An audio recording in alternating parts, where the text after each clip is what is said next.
একজন বিলিয়নিয়ার ব্যবসায়ীর বেশ বড় পদে জব করায় খুবই বিশ্বস্ত একজন নারী কর্মী এসে রেজিগনেশন লেটার দিয়ে বলল, স্যার আমি এর চাকরিটা করতে চাই না। তখন বিলিয়নিয়ার তাকে বললেন যে তুমি আগামী 1 মাস একটু ঘুরে বেড়াও, বিশ্ব ভ্রমণে বেরিয়ে পড়ো, যত খরচ লাগে কোম্পানি বহন করবে, আর এই মাসটাতে তোমার স্যালারিটাও কিন্তু কন্টিনিউ থাকবে, এবং এই মাস শেষ হলে তখন তুমি তোমার এই রেজিগনেশন লেটারটা নিয়ে আবার এসো, আমরা এই ব্যাপারটা নিয়ে ডিসকাস করব। 1 মাস পরে মহিলাটার রেজিগনেশন লেটারটা অ্যাকসেপ্ট করা হোক। ঊর্ধ্বতন যারা কর্মকর্তা কোম্পানির তারা খুব অবাক হয়ে জিজ্ঞেস করেন যে স্যার এমনটি কেন করলেন?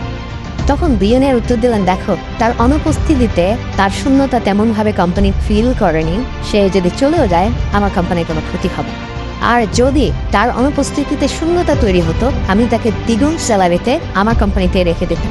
মোরাল অফ দ্য স্টোরি হচ্ছে প্রোডাক্টিভ মানুষকে সবসময় ভ্যালু দেয়, আনপ্রোডাক্টিভ মানুষের শূন্যতাকে অনুভব করে। ভিডিওটি শেয়ার করে অন্যদের উপকার করবেন। আল্লাহ হাফিজ।